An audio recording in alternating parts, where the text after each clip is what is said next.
अद्भुत, अद्वितीय, अलौकिक, ये वो शब्द हैं जो अयोध्या में बन रहे प्रभु श्री राम के मंदिर की खूबसूरती के लिए कम है।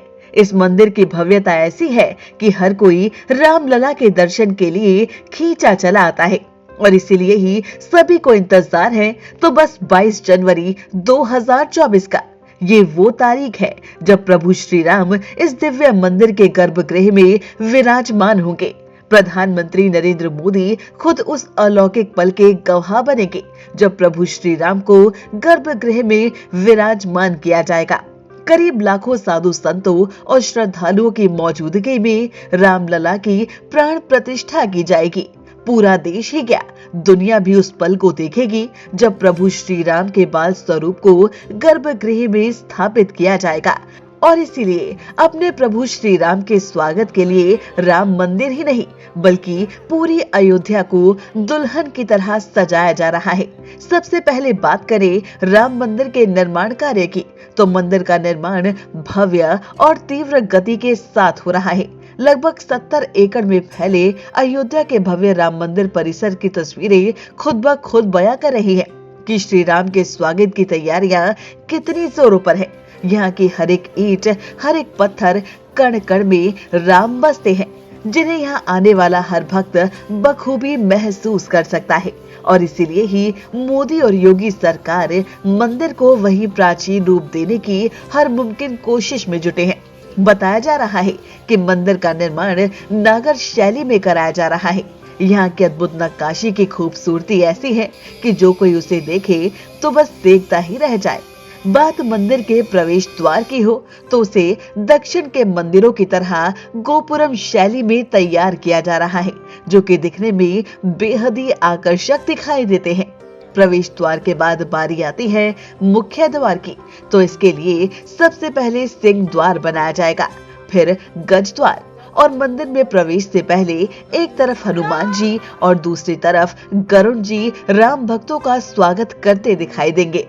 मंदिर के अंदर 5 मंडप तैयार किए जा रहे हैं, जिनमें रंग मंडप, गुड़ मंडप से होते हुए आप गर्भगृह तक पहुंचेंगे। बताया जा रहा है कि रामलला के गुड़ मंडप और रंग मंडप की दीवार का निर्माण कार्य लगभग पूरा हो चुका है।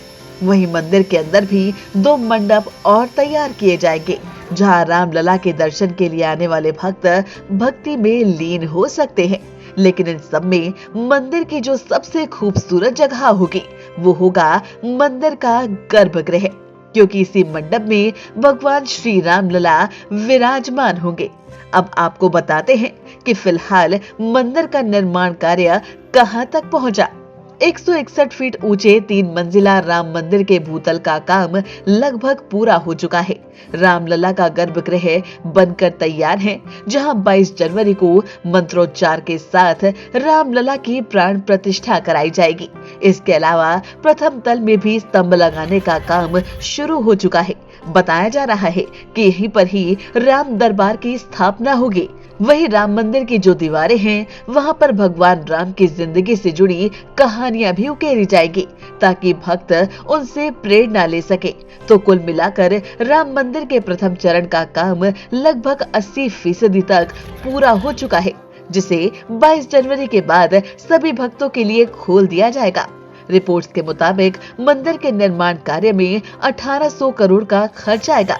तो ये तो बात हुई राम मंदिर की। अब आपको यहाँ पहुँचने वाले भक्तों के लिए बनाए जा रहे कॉरिडोर के बारे में बताते हैं, जिसे योगी सरकार श्रद्धालुओं की सुविधा को देखते हुए बना रही है।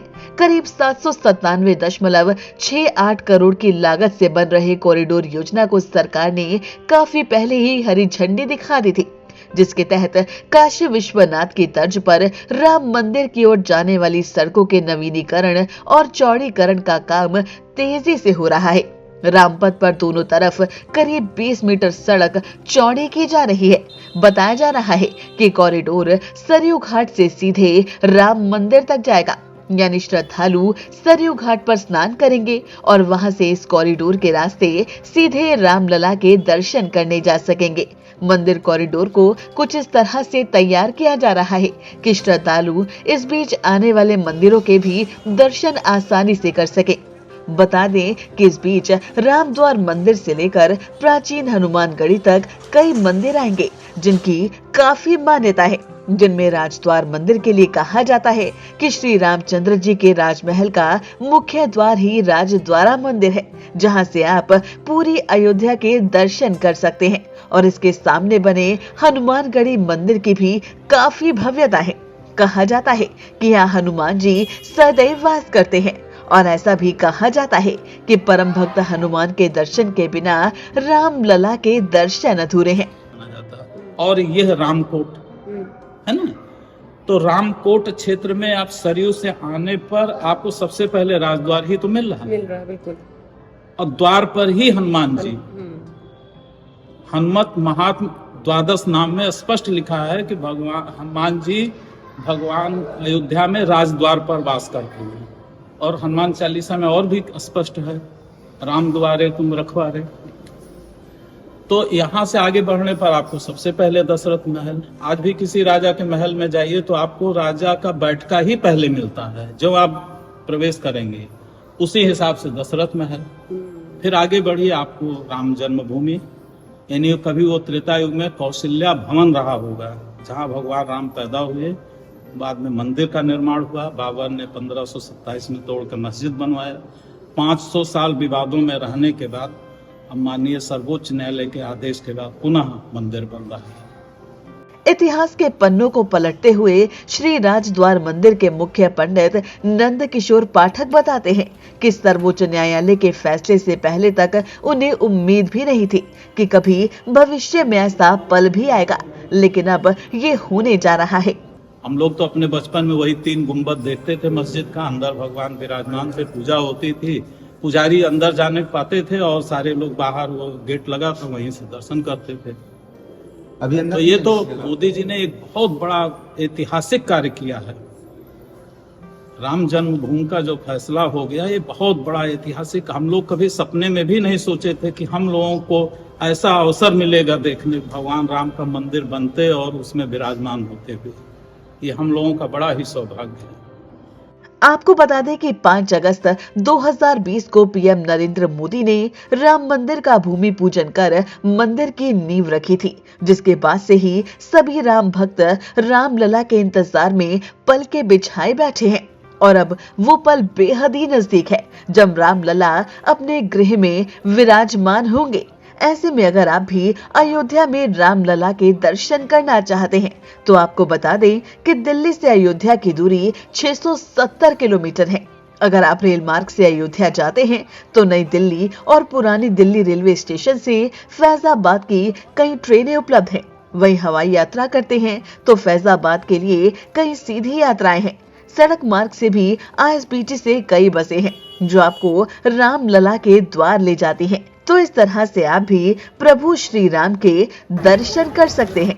तो कैसी लगी आपको हमारी ये रिपोर्ट, हमें कमेंट करके जरूर बताएं। और अगर अभी तक आपने हमारे चैनल को सब्सक्राइब नहीं किया है तो जल्द से जल्द इसे सब्सक्राइब कर लीजिए।